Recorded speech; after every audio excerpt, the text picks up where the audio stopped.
En una amplia cantidad de discursos e ideologías se habla del ser humano como una especie naturalmente egoísta, en la que cada uno está principalmente guiado por su propio interés y donde el mundo y las otras personas son solo medios para obtener sus propios fines. Según estas visiones, la única razón por la que alguien haría algún aporte a la sociedad en realidad es por motivos egoístas, porque uno siempre está calculando y tomando decisiones racionales considerándose únicamente a sí mismo. Esta idea es expresada en la famosa metáfora de la mano invisible del capitalismo, donde el bienestar colectivo solo sería el resultado de que cada uno actúe en beneficio de sí mismo. Prácticamente todo nuestro sistema económico y político parte de esta premisa, donde el debate se suele centrar en cómo gestionar esta naturaleza egoísta y casi nunca en cuestionar en primer lugar si es cierta. Y es que este tipo de ideales son legitimados en buena medida por el discurso científico. Por ejemplo, con libros como el de Richard Dawkins, El gen egoísta, y muchos otros científicos cercanos al darwinismo social, la psicología evolucionista o el determinismo genético. Mientras que todo el trabajo científico que muestra la evidencia contraria no suele ser tan conocido. Por ejemplo, las investigaciones de Kropotkin, anarquista ruso del siglo XIX, quien demostró en sus estudios la importancia de la cooperación para la supervivencia de las especies. Aunque realmente no es casualidad que se le preste más atención a los primeros. Las ideas dominantes de una época son en buena parte resultado de los intereses y poderes dominantes de esa época. Y como decía al principio, parece muy conveniente dar por presupuesta la naturaleza humana como algo fundamentalmente egoísta en una sociedad que busca la competencia absoluta, el hiperindividualismo y en general una organización económica y política basada en el hecho de que cada uno de nosotros está siempre buscando lo mejor para sí mismo sin importarle el colectivo o la sociedad.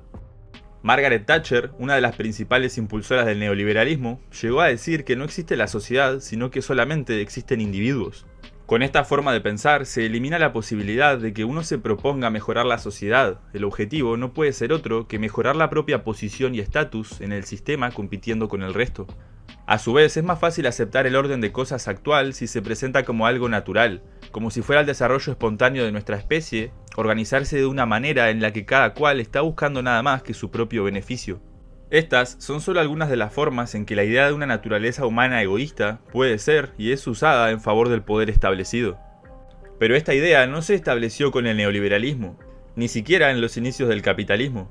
Como lo muestra Marshall Sahlins en su libro La ilusión occidental de la naturaleza humana, si se rastrean los orígenes de este desprecio por la naturaleza humana, habría que irse bastante antes, específicamente a la antigüedad griega.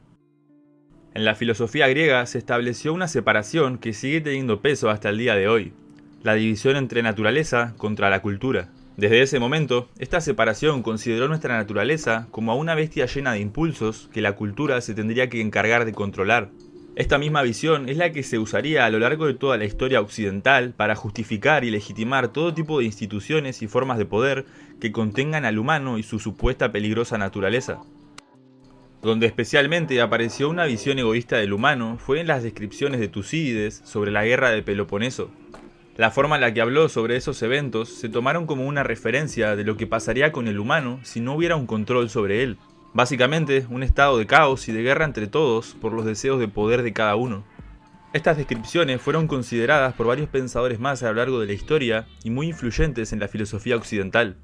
Más adelante, en la Edad Media, la idea de una tendencia humana al egoísmo también iba a tener una amplia aceptación. Un pensamiento que además fue muy marcado por la doctrina del pecado original, donde en un acto de egoísmo, Adán eligió desobedecer a Dios, marcando así la caída de la humanidad.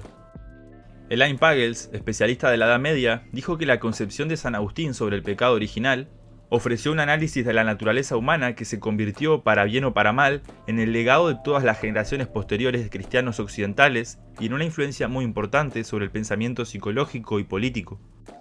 La visión de San Agustín sobre el pecado original derivó en que existía la necesidad de un gobierno que estuviera por encima de la gente, dado que serían incapaces de controlar sus propios deseos y sin un gobierno que los controle se comerían como peces los unos a los otros, y que por eso sería necesario que una pequeña élite de personas, quienes sí pudieran controlarse a sí mismos, gobernaran al resto de la población. Los medievales se refirieron a esta doctrina como agustinismo político. Otro de los filósofos más relevantes de la Edad Media, Santo Tomás, también haría una defensa muy similar de la necesidad de una realeza que viera más allá del interés de cada uno para que la sociedad pueda convivir. Con este tipo de ideas se legitimó la monarquía medieval. En lugar de ser vista como una jerarquía injusta, se veía como una institución necesaria para el funcionamiento de la sociedad. Este tipo de visiones siguieron teniendo mucho peso en Occidente, incluso después de la desaparición de las monarquías. Y es que más adelante apareció quien sería uno de los filósofos más influyentes en fundamentar esta forma de pensar: Thomas Hobbes, uno de los iniciadores de la política moderna. Su frase, "el hombre es el lobo del hombre", sintetiza su pensamiento sobre este tema, haciendo referencia a que el humano es principalmente egoísta por naturaleza. Hizo una descripción del estado natural como una guerra constante entre todos, muy similar a las descripciones de Tucídides sobre lo que pasó en la guerra de Peloponeso. Hobbes estableció entonces que debido a esta peligrosa naturaleza humana existía la necesidad de que surgiera un leviatán, un poder absoluto sobre la sociedad que mantuviera a raya todos esos impulsos incontrolables del humano. Ideas similares a las medievales recién nombradas, solo que más cercanas al racionalismo de la modernidad. Aunque Hobbes dejó claro que su forma preferida de gobierno era la monarquía, fue el Estado la institución que se iría imponiendo durante toda la modernidad hasta nuestros días para controlar al ser humano. Hasta hoy en día, muchas defensas de la existencia del Estado parten de esta misma base, defendiendo que sin el Estado habría caos y no sería posible vivir en sociedad. De esta forma, una institución como el Estado, con un poder absoluto y basada en el control y el uso de la violencia, se convierte en algo aceptable y necesario, porque se nos dice que la alternativa a esto es el caos, una situación de conflicto permanente. Pero no solo el Estado, el capital como modelo económico también se sustenta y justifica en buena parte con esta misma idea de que cada cual va a perseguir únicamente su interés individual. Dijo Adam Smith, no es de la benevolencia del carnicero, cervecero o panadero de donde obtendremos nuestra cena, sino de su preocupación por sus propios intereses. Una noción que se construyó en la economía liberal fue la del Homo economicus, un ser egoísta que únicamente toma decisiones racionales basadas en maximizar sus propios beneficios. En una especie de contradicción cultural, ese egoísmo que se veía como un defecto que la cultura tenía que reprimir, y que los medievales asociaron al pecado, principalmente a partir del siglo XVIII con pensadores y economistas liberales, empezó a verse como la base misma de la sociedad, hasta llegar a su cúspide con el neoliberalismo, donde directamente el egoísmo se elevó al nivel de ser la virtud por excelencia. Ese egoísmo que los medievales asociaban al pecado original se transformó ahora en los cimientos de la organización humana, y lejos de ser un problema, es una especie de ideal. Asumiendo esta base, se empezó a defender la eliminación de prácticamente todo servicio público, incluso cuestiones tan fundamentales como la salud y la educación, porque volviendo a Margaret Thatcher, no hay sociedad, sino que solamente hay individuos. Y basándose en este discurso meritocrático, se aduce que la posición de cada uno depende únicamente de sus propios esfuerzos, y que si alguien no accede a la salud o a la educación, es porque no se lo merece por no haberse esforzado lo suficiente. También si se critica de alguna forma la desigualdad, es porque uno es un resentido y tiene envidia de quienes supuestamente consiguieron defender su interés individual hasta el punto de acumular ese capital con su esfuerzo. Al final no importa cuáles puedan ser las consecuencias sociales de eso, porque en teoría, cada cual se fija únicamente en sí mismo. La idea de una naturaleza humana universal es en sí misma cuestionable. Somos una especie fundamentalmente construida en circunstancias históricas y culturales. Alcanza con ver la cantidad de organizaciones que hubo, y sigue habiendo, donde predominó el apoyo mutuo y el cuidado del otro, para darse cuenta que no tiene sentido basar la civilización en una idea tan frágil como un egoísmo natural. Existen sociedades donde compiten no por ver quién acumula más, sino por quién da más regalos. En muchas de ellas, pensar que existe un individuo cerrado que solo se va a preocupar de sí mismo directamente no tendría ningún sentido. No solo es que el egoísmo no se ve como algo natural, sino que incluso podría llegar a verse como una cierta forma de locura, un signo de que hay algo mal en esa persona.